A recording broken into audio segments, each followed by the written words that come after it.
Hi, this is Eileen Roth from Everything in Its Place and the author of Organizing for Dummies. Have you been having problems with your New Year's resolutions and January isn't even over yet? There's two reasons this might have happened. The first one is you didn't set your goals with intention. Think about it. Where were you for New Year's Eve? Were you at a party? Were you having a great time and people just came up to you and said, "Oh, what's your resolution for New Year's?" And maybe you answered, "I'm going to lose weight," or "I'm going to stop smoking," or "I'm going to get organized this year." And those are three of the top resolutions for New Year's. But if they aren't working for you, one of the reasons might be it's not what you really planned. You just blurted it out for New Year's Eve when someone asked you something and you needed an answer. Now, if you really did sit down and plan it before New Year's, and so this is what you said, then this should be working.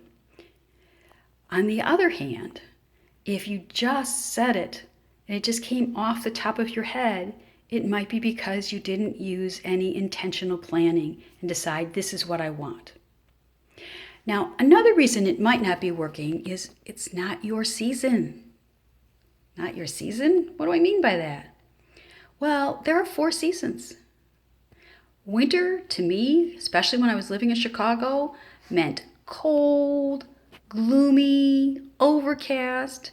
I'd feel cold, I'd feel closed in. And when you're closed in, it's really hard to plan things. Now, I have a friend, Stan, who this is his best time. He sells retail greeting cards. So he's just finished his December holiday season, and the orders for February are already in January.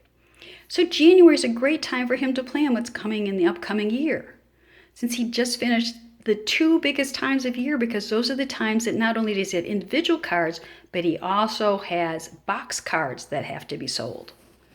So he's finished all his major planning. It's all done. Now he can concentrate on what his goals are for the upcoming year.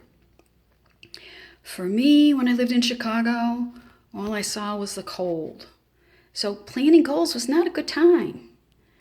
But when it became spring, and I always think about the robins and the little eggs and the flowers blooming and the tulips coming up out of the ground as the first flowers of the season, and that really kind of just lifts you.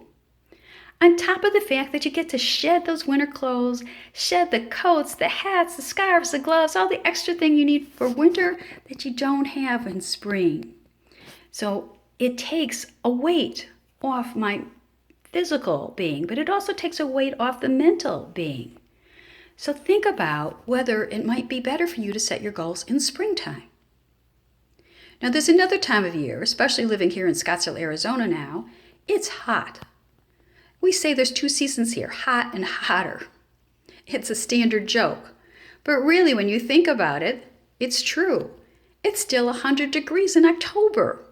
We really don't have much of a fall or spring, but there is a time that it cools off, that we're finally done with 100 degrees heat.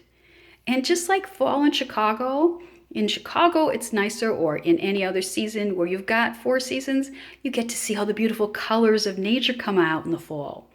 And you get rid of the summer heat, and now you feel like, oh, okay, it's cooler out, I feel better. This could be the best time for you to set your goals. Now, I'm not saying summer's bad. Summer, some people feel, oh, it's freedom. School was over for so much of our lives. You're done in June, and from June until August or September when you had to go back, there was freedom. And you may find that that's liberating enough for you to set your goals in summer. So which season's best for you? Comment below. I'd love to hear from you and which one works best.